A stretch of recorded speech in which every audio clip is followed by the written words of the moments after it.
Hello, this is Stacy Hitt with RPR Nutrition, and I am just going to go over how to interpret your InBody scan results. So I am just going to start at the top. Let me grab a pen, and we're going to work our way down, and I'll go through all the numbers and explain what they mean as we do them one by one. So starting at the top, body composition analysis. The first one is total body water. This is the number of pounds of water in your body, and water is the most prominent thing in our body, so it's the one we start with at the top. Next number is dry lean mass. This is the amount of proteins and minerals in your body. While you're doing InBody scans consecutively over time, if your intention is to build muscle and strength, this is actually a number you would want to see go up. It is on the smaller side, this number, for everyone. So it moves very slowly, but it is one of the numbers that we can watch if we're looking and trying to help a client build some lean mass. Next number and most important number, which is the one when everybody says they want to lose weight, what they actually really want to lose is body fat. So this number here, body fat mass, or also referred to as BFM, this is the number of pounds of body fat that this particular client has in her body, and it's 48.7. So then the machine takes your water, your dry lean mass, and your body fat mass in pounds, adds them all together, and then that's what gives your scale weight. That's what you see when you step on the scale in the bathroom in the morning. So that's your scale weight. All right, next section is the muscle fat analysis section. This is my favorite one to pay attention to as a coach and to share with my clients when we're doing coaching many months in a row and we have a particular amount of weight loss or muscle that we're looking to gain during that process. So as a coach, the first thing I'm looking at is looking at all three of these lines in relation to each other. And I'm asking, what shape do these three lines make? And the big question here, as you can see on the slide, is it in the shape of a C? And in this particular case, it is in the shape of a C. Okay. And what this tells me is this particular client has more pounds of body fat on her body than she does muscle. This middle line is the skeletal muscle mass, the number of pounds of muscle that is on her body. So a C-shaped correlation in these lines or relationship in these lines tells me that a client has more body fat than they do muscle on their body. The other shape of the lines, the three that can go together that we see, which is a good healthy sign, as long as they're in this gray normal zone in the middle. We can kind of see this middle part here, like around that 90 to 100. There's some real small numbers on those pieces of paper. But if all three of your lines are lined up together in the shape of an eye in the gray zone, then that's good. You're in a normal, healthy metabolic state. You're more than likely having a normal blood pressure. Your weight is fairly controlled, probably not having any cholesterol or blood sugar issues. So that's a good thing. The other shape that the lines can take for your higher level athletes is the D shape of the line. So what this would look like is that we have a scale weight that's here. Then we have a skeletal muscle mass line that typically comes out way further here into usually if you're following the lines up top or the numbers up top, it's usually hangs around the 120s, 130s. I've even seen them up in the 140s and 150s. So these are very muscular athletes. And they also tend to have their body fat mass lines usually are well within that normal zone or sometimes even under the normal zone. So it just kind of depends. So with muscle fat analysis, we're looking at, are you a C, are you an I, or are you a D? And those are conversations we have with clients to kind of ask them what their goals are. There is a little person inside the InBody scan up here at the very top where it says body fat lean mass control is what it's called there. So you can see there is a recommendation for this particular client. The recommendation is that she needs to lose 22 pounds of body fat mass, and she actually needs to gain 8.4 pounds of lean mass or muscle. When we come over here and look at her skeletal muscle mass line, it really only comes to about that 80 right here, it doesn't even make it into the gray zone, which is the normal zone. So what this is telling me is that she actually has about 20% less muscle on her body than all other women her height. Okay, so she's in a situation when she needs to gain lean mass as well as lose body fat. All right, next section we go down to, we'll just jump down to percentage of body fat.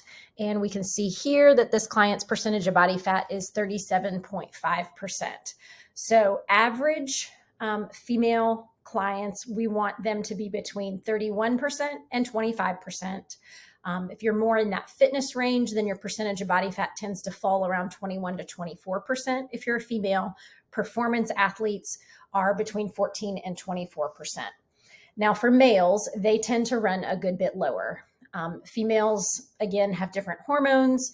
We have different bodies. We make babies. It's just very different. We need that extra fat on our bodies to regulate our hormones. So therefore, it is very normal for us to run about 10% higher than men. So let's look at the male ranges. Average for a male is 22 to 18%. Fitness is 14 to 17%, and then performance is down between 6 to 13%. So those are percentages of body fat. Next is segmental lean analysis. The first thing I'm looking at here is these percentage numbers on the bottoms of these quadrants. So we have your left arm, your left leg. I'm looking at these percentage numbers here. And then I'm looking over here at the right and the right arm and the right leg at the percentage numbers. We want those percentage numbers to be as close to 100% as possible. What that is telling me is that you have, if they're close to 100, then you have enough lean mass on your body to support the actual weight that you're carrying around. Okay. The next thing I'm looking at and asking, are you symmetrical? I can tell this because I am looking at your left arm compared to your right arm in pounds. If there's more than a ½ pound difference, then there's an issue there more than likely. And if the client is having pain or discomfort or limited mobility, with working out and those sorts of things, that's a situation when it's usually a good idea to refer on to a physical therapist to do a little further looking around there. But there is a little bit of difference between the right and the left here, but not significant. There's also a little difference between the left and the right leg, but again, not greater than ½ pound, so not super significant. With the InBody scan here, when we work with ongoing coaching clients, they get their InBody scans done once a month, and we're able to compare the data month to month so that we can actually see the body composition changes that a client is making. And in this particular case, it's really cool to see, what her skeletal muscle mass has done, this middle line here, to make sure that she's maintaining it and hopefully gaining a little bit over the course of time, and that we're actually tracking her percentage of body fat, which is a much bigger indicator of overall health. So that they were able to track over time. She started out, her initial scan was 41.3%, and then slowly over time, she's now down to 37.5%. On average, a client can lose around 1 to 2% of their body fat per month.